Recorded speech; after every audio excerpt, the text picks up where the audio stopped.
Сәлеметсіңдер ме, балалар? 2 сынып математика. 39 сабақ. 2 таңбалы сандарды разрядтан аттап жазбаша азайту. Олай болса, балалар, біз бірінші сабаққа мысалға назар аударайық. Сандарды баған түрінде азайтудың қалай орындалғанын түсіндірейік. Біз баған түрінде айтып кеткендей, ондықтардың астына ондықтарды, бірліктердің астына бірліктерді жазуды үнемі ұмытпаймыз. Және 80 санынан 49 санның айырмасының мәнін табатын боламыз. Азайғыштың бірлігіне азайтқыштың бірлігін азайтамыз. Яғни бұл жердегі азайғышымыз 80 және 49 санның бірліктерін.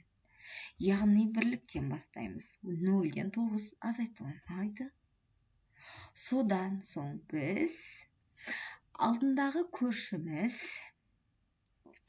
8 санынан не аламыз? Бір қарызға аламыз. Содан бұл бір ондығымыз 0 бірлік болып 10 бірлікті білдіреді. Яғни 10-нан 9-да азайтамыз. Бұл жерде жауабы 1. Бірліктің астына 1 деп жазатын боламыз.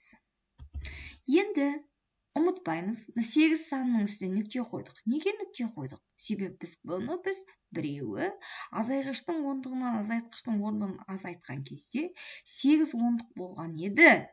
Оның 1 ондығы бірлікке азайып кетті. Сонда 10 орнында неше қалды? 7 қалды. 7 саны қалғандықтан 7-ден 4-ті азайтамыз, 3 қалды. Оны біз ондықтың астына жазамыз. Яғни бұл жерде 31 деген сан шықты. Жауапты оқимыз. Айырманың мәні 31-ге тең, балалар. Келесі мысал, 64-тен 19 сан баған түрінде азайтуды өзің орындап көр. Мысалдарды баған түрінде шығарып көр.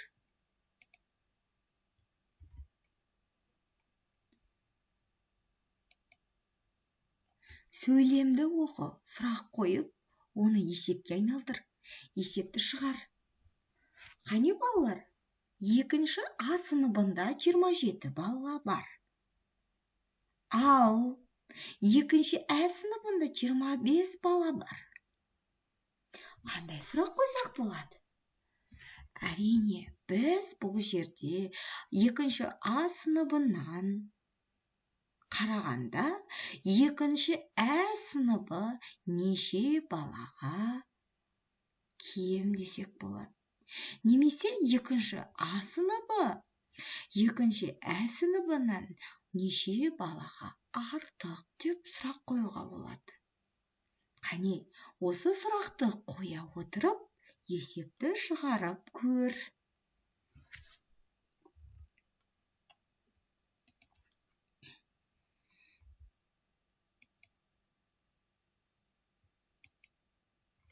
Сандарды баған түрінде азайтудың қалай орындалғанын түсіндірейік.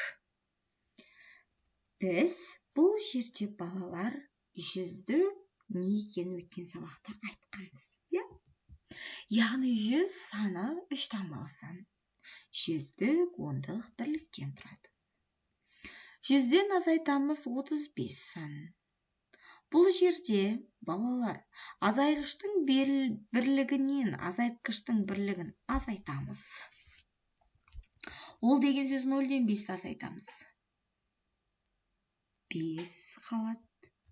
Ұмыт кетпес үшін 0-ден 5-ті азайта алмаймыз. Сол себепте алдыңғы саннан қарыз қаламыз. Алдыңғы санымыз 10 болады, 0 болады. Ол алдынан қарыз қалады. Алдындағы санымыз мұнаған береді, көршісіне береді, мұна 0-ге береді. Бұл 0-іміз 10-дыққа айналады, бір 10-дығын жұмсап. Ол 10-дығын мұнаған қарызға береді. Енді бұл жеріміз 10 болды. 10-нан 5 азайтамыз. 5 қалды. Және бұл мына жердегі санымыз 10-дық еді. Біреу азайып қалды. Бұл жерде 10-ның орнында 9 қалды. 9-дан 3-ті азайтамыз. 6 қалды. Және мына жерде 0 қалды. Яғни біз шыққан сандарды 10-дықтың астына 10-дықты, бірліктің астына бірлігін жазып отыруды ұмытпаймыз. Яғни жауапты оқимыз. Айырманың мәні 65-ке тең.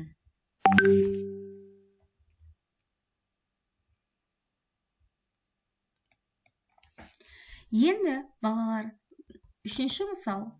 Мысалдарды баған түрінде жазып шығар балалар. Ал балалар, бұны өздерің шығара алады деген үлкен сенімдемін. 6-шы мысал.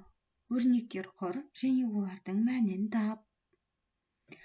Балалар, бұл жерде 90 мен 36 санының айырмасынан деп тұр. Яғни біз 90 мен 36-ны азайтамыз және оны жақшаға аламыз.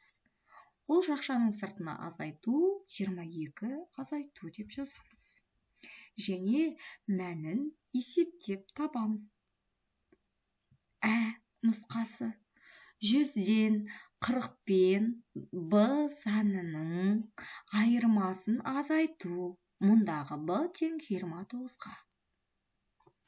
Яғни 100 азайту жақша 40 пен 40 деген сөзіміз балалар.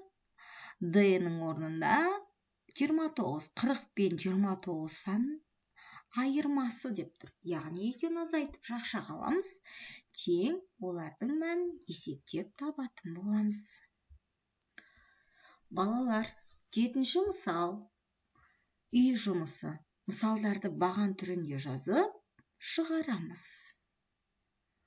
Осымен бүгінгі сабағымыз аяқталды. Келесі сабақта кездескенше сау болыңдар.